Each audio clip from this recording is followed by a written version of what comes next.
Welcome to the Burn Your Mortgage Podcast, a Canadian real estate podcast that shows you how to pay off your mortgage sooner and live well while doing it. Now, here's your host, Sean Cooper.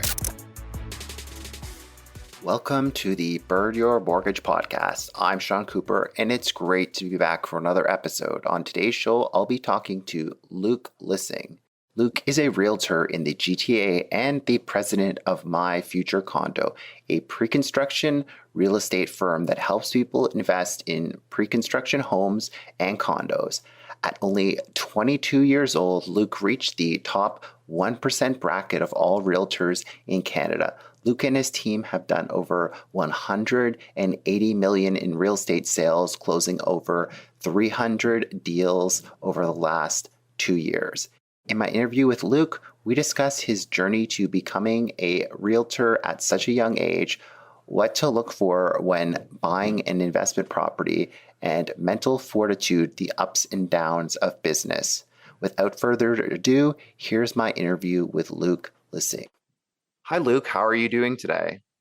I am doing well, Sean, and yourself? Pretty good, thank you. And yes, I like your name, Luc.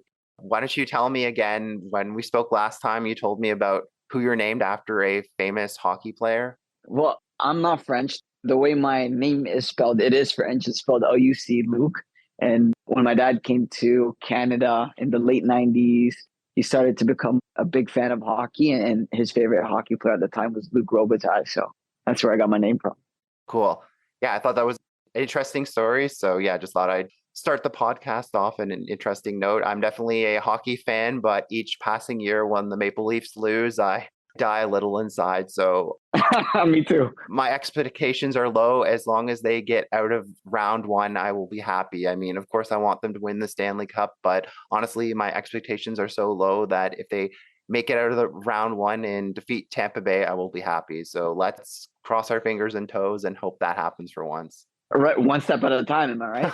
Exactly. So yes, I guess this is a real estate podcast, so I should ask you some real estate related questions here. And you have quite interesting stories. So when you originally reached out to me, I guess you were an assistant at that point in time, but it seems that you've been pretty busy building a successful business and also building your name and getting your name known out there as a realtor. So you haven't been in this industry for decades and decades. You're pretty young yourself still. So why don't you tell me about how you became a successful realtor in the top 1% of realtors in Canada at such a young age? And yes, why don't you share your inspiring story with the audience? Absolutely. I got licensed at the age of 18, and the very next day I turned 19. And Wow. For the first 6 months, I couldn't do a single deal. I didn't know what I was doing. I didn't know how to put deals together. People didn't trust me for clear reasons. So at a networking event, I met a guy that goes by the name of Mike Seal. He operates a team out in Windsor, a massive team, very successful guy. And I told him that I would reach out to him to move everything that I had from Toronto, which was pretty much nothing, to Windsor so I could learn directly from him. And then he said, slow down there, buddy. Don't do that. Just speak to my friend Jazz Takar. He lives in Toronto and he runs the game for Royal LePage Canada, here in Toronto. And then I didn't know who Jazz was. So I Googled him and I found out that he was running the number one team for Royal LePage Canada across all of Canada. So it's not just Toronto, it's just all across Canada. This was back in 2019. He was running the number one team. So then I reached out to Jazz and then I told him, I said, Jazz, I got your information from your buddy Mike. I wanted to come and work for you. I want to be on your team. He stopped me and said, well, no problem. How long have you been in the business for? At the time, I said about 6 months. He said, how old are you? I said, 19. And then he said, well, how many deals have you done? I said, 0. He stopped and said, well, unfortunately, we don't take on any junior agents. And then I said, well, I think you're making a big mistake if you don't meet me. For a good 7-8 seconds, it was quiet. And then he said, all right, no problem. Come meet me next week. He texted me a link to his calendar account. And then I booked a spot for 8 a.m. on a Monday. And then I didn't know this, but he said, just even before you came, because you showed that you were sharp in that sense, I knew we were going to take you on our team. And at that point, I became Jazz's assistant. I dedicated the first full year of my real estate career learning from Jazz. Part of the things that I used to do, Sean, was get Jazz on other podcasts. And your podcast is one of them. And I guess that's why we're speaking again today. Well, that's amazing. And I mean, I don't know how much Windsor does have warmer weather, but I guess you're probably happier that you stayed in Toronto here. But shows how dedicated you were to becoming a successful realtor if you're willing to move all the way to Windsor to make that dream come true. So, yes, that's an amazing story. And yeah, I mean, I guess that's not the end of the story there. So, why don't you keep going? Because, yeah, then you became like a successful realtor. Like, how long were you Jazz's assistant? And when did you go off on your own to become a realtor? Well, a lot more different than a lot of other successful entrepreneurs that you see today, realtors, business people, whatever it may be. It took me a year and a half, 18 months exactly to do my first sale. Like that's how long it took to do my first deal. And by year two, or I should say my first full year as a salesperson, because I stopped being Jazz's assistant, I decided to go full time in sales myself. I did 169 deals. And then the second year, I did just under 100, which was last year. And this year, we're on track to do maybe give or take the same. Oh, So that's amazing. that's where I stand now. But the reason why I had that hockey stick type of, level of growth was because my first full year, I did absolutely nothing. All I did was learn. All I did was immerse myself in the language that Jazz used, how he presented himself and pitched projects and investment opportunities. I studied everything and I immersed myself in it. And then afterwards, I decided to do this stuff on my own. That sounds like having a very good mentor in Jazz really helped set you up for success because, yeah, like real estate isn't, being a realtor isn't an easy job by any means. I mean, it's up to you to find the people that need to that want to buy homes, and then you have to build that trust with them there. So it sounds like you had a really great teacher that maybe if you didn't have such a great teacher, the story would have been different. But it just goes to show that having a great mentor like that can really help set you up for success there, because definitely the proof is in the numbers, and that's very impressive. They literally went from 0 to like over 100 files the next year. Like that definitely goes to show that having a great mentor was very helpful for you. Absolutely. Great. Well, thanks so much for sharing your story there. And yeah, why don't you talk a bit more about how you approach real estate and how you work with clients? Because yeah, going from 0 to over 100 files then the next year, that's not something that magically happens overnight. Why don't you talk a bit more about your success, how you work with clients, and why people enjoy working with you so much? Because I'm sure a lot of those are through referrals and other things because people are so happy with your service there. So why don't you talk about how you set yourself apart from other people and how you make home buying and selling experience so good for clients that you work with? Yeah, so I can answer that question in two ways. For one, the type of clients that I work with are never referrals. And I'll tell you why. It's because I got licensed at 18, turning 19 the next day. I'm 22 now, turning 23 in the summer. The people in my database, at least in my personal network before even getting licensed, are not buying properties. They're not old enough. They don't have money. They don't have any career supporting them, none of that stuff. So the people that knew me, they weren't in a position to be buying. Because of that, I was always on the hunt. I was constantly spending money, meeting new people, going to networking events, shaking as many hands as possible. I did anything and everything I could to get as many new clients as possible. And when I did get them, I had no choice but to nurture them because, as I said earlier, I don't have people referring me business, right? That's just not where I came from. So I was always on the hunt. That's for one. And two, the moments I had an investor that wanted to do some business together, my philosophy in real estate protects me and my investor clients, and that's buy and hold. And the reason why it protects them is because we know historically in Canada, over 100 years of real estate data, this is across all provinces, property values double every 10 years. So if I say buy this and hold it for 10 years at 500,000, and in 10 years from now, it's going to be worth $1 million. That's not me speculating. That's just going based off 100 years of data. If you're bullish on real estate, then maybe you're not the person that should be investing. But that's what 100 years of data shows me. And the reason why I take that approach, because one, it protects me.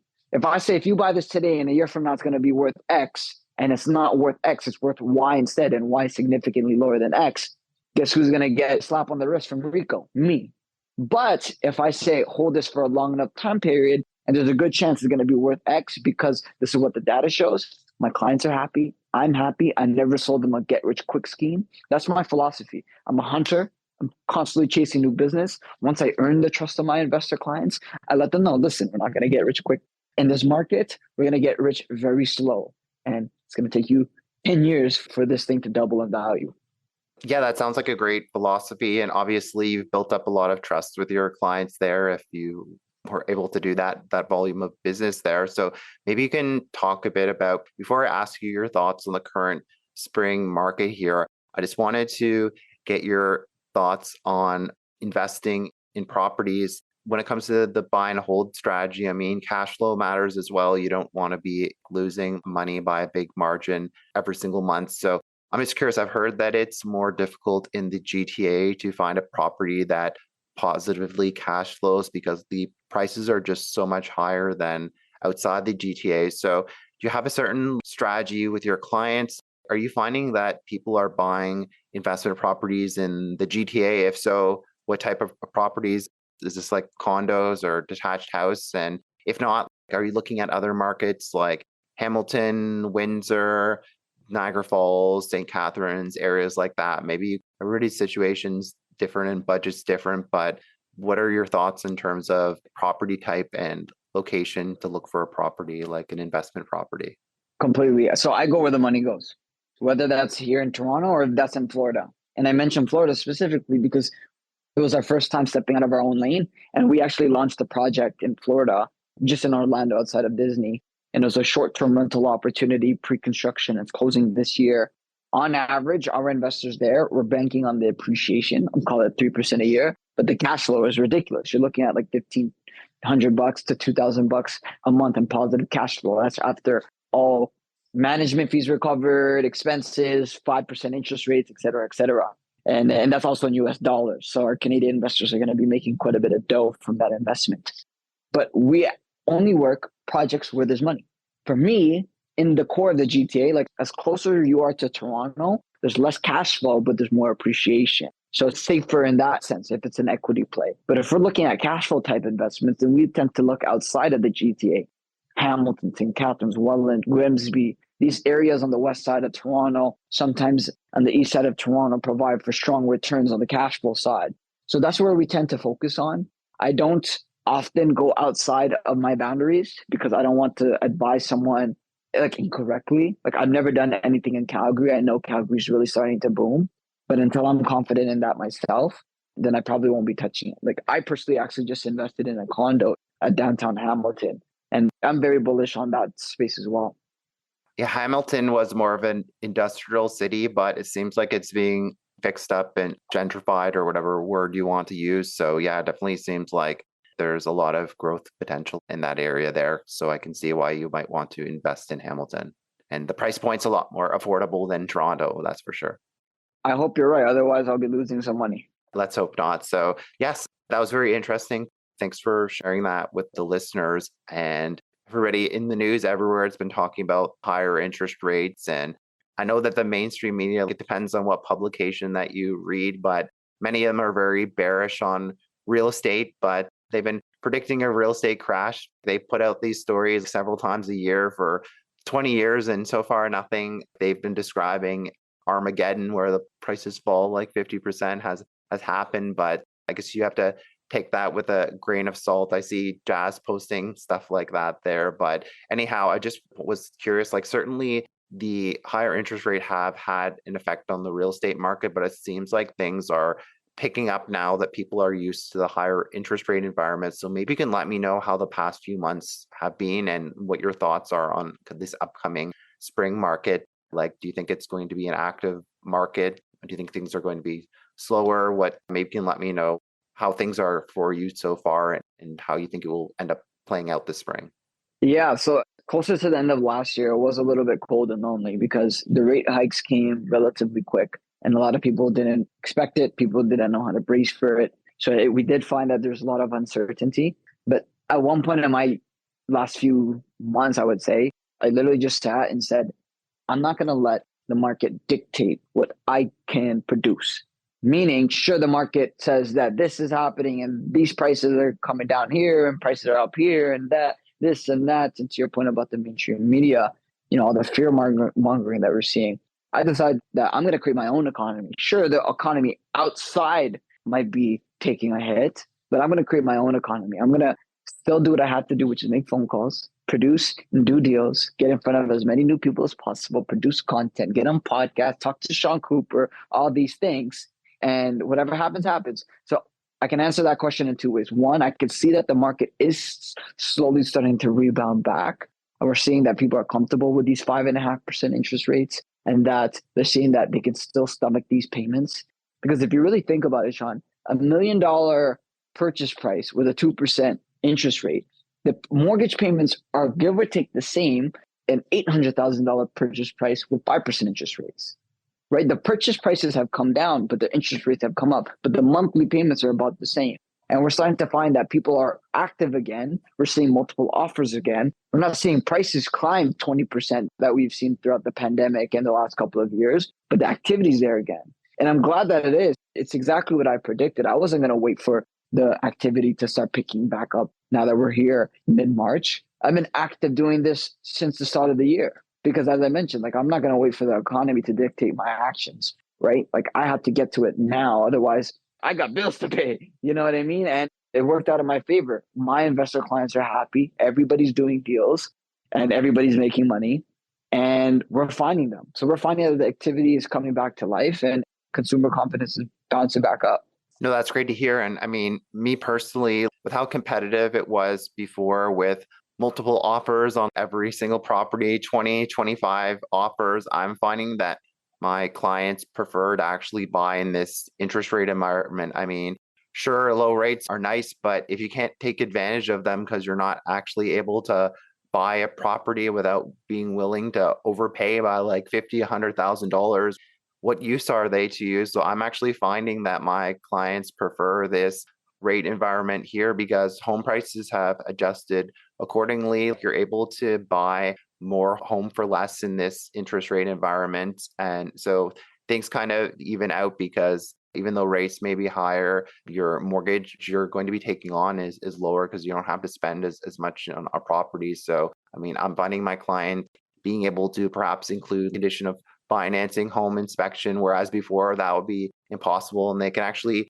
take more time to make an informed decision rather than having to make a snap decision because 20, 25 other people are interested in the property. So how do you find with your clients, do they prefer like actually being able to make an informed decision and not have to be in a rush to decide whether they want to spend hundreds of thousands of dollars on an investment property? I think you're absolutely right. I kind of like it as well because it kind of puts that ease of mind that it's not gonna. It's like when you go into a bidding war, it's a different mentality. Like you're competing with 18 people. You don't know what numbers you're putting up. You don't know if you're overshooting or undershooting. It's weird. But like what I'm finding, Sean, is that psychology behind some of these investors absolutely does not add up. Because in the peak of the market, when things were selling 100 grand over asking price, 300 grand over asking price in some areas, people were so desperate to get into the market. Now that prices have tumbled 100 grand, 200 grand in some areas, and there's an opportunity to scoop up something with some built-in equity in it because the original buyer bought it a few months ago. Now they're taking a loss because they keep up with the payments. Now that there's equity on the table, meat on the bone for the new investor, and not a lot of competition out there, everybody has their hands in their pocket. I thought you guys were investors. I thought we're here to make money. When there's money to be made, everybody's shy. And the real players that actually see the opportunities here, they're buying everything under the sun. My investors, they become repeat investors, right? To me, it's more of a quality game than it's a quantity game. I don't just sell something like an investment property to somebody and then move on. I sell them something, they make money, and they get addicted to the drug of real estate investing, and they buy another one because they see now the opportunities are out there. My average client does about 2 to 3 transactions with me every 18 months, give or take. That's what I've been finding over the last 3 to 4 years. So to answer your question, I mean, like that's what we're seeing now. I think the opportunities are there and people need to realize that. The drug of real estate, that's a good term. Maybe I'll borrow that from you. That's yours. That's all you. But yeah, I think, I don't know if I could pull it off like you there. You're pretty slick. But anyways, that was very well said. And I'm just curious, something I've heard from some real estate investors and perhaps like your clients that you work with sound very motivated, but I'm sure you've heard this before. My investments are down because the stock market hasn't been doing the best. So people's investments may be down and oh, rates are higher, so I don't think makes sense to buy a property right now. What would you say to somebody that says that to you? How would you counter that point? I would say rates are higher, but that's exactly when you want to buy because prices have come down. So your monthly mortgage payments are give or take the same as the time a year ago when you're so desperate to get into the market. When things were selling at an overpriced value, you were so desperate to try to pull the funds together to buy something, but now that the prices have come down, you're not. Math doesn't add up. So I speak solely to an investor. So when I bring down straight to the numbers, it's either you decided that maybe you're not ready or like there's just information you're missing. It has nothing to do with timing. That's what I say to my investors. It has nothing to do with timing. Timing, because if you knew what most of us know, you and I, Sean, you would have done this yesterday because the opportunities are here now. Of course, interest rates are high, but that's when opportunities arise because when interest rates are high, that means there's less people that can afford to buy, more renters on the market. So that increases the values of rents. We've seen rents in Toronto shoot up anywhere from 20 to 25% last year during the rate hikes. What does that mean? Price points have come down, but rents have increased. So who wins ultimately at the end of the day? Investors. And users are winning when rents are up 25%? No, it's the landlords. The rents just went up 25%. Who's a landlord? Sean and I. Who's not a landlord? You're not. So when I speak to these clients that are very skeptical, I explain it to them in very logical numbers, very logical terms. If they still don't understand it, then it's something deeper than investing. They're just a little bit afraid. And that I totally get. When I bought my first property, I was trembling to sign on the dotted line. Trust me, like I've been there. So then as a salesperson, you kind of have to relate to them and not pressure them because the biggest mistake realtors make is pressuring people to do something they don't want to do. And it leaves a bad taste in their mouth. I educate them the way I mentioned it. And if it makes sense to them, great. If not, great. No, that's very well said. And I guess that answers one of the questions that you suggested on your sales strategy and how to win over new clients. And yeah, I'm the same way. I focus on educating clients. I don't want to pressure them in any way because I don't enjoy, like I work with a realtor and they were all about pressuring me to sign the buyer representation agreement and they didn't even offer me any value at all. So I didn't end up working with that realtor. I want realtors who aren't going to pressure me and provide me with value. So, I definitely like your philosophy there. So since we already talked about your sales strategy, why don't we talk about, understand that you are big on mental fortitude. So can you talk about how that plays into your day-to-day as an entrepreneur and how you use that to fuel your success as a realtor?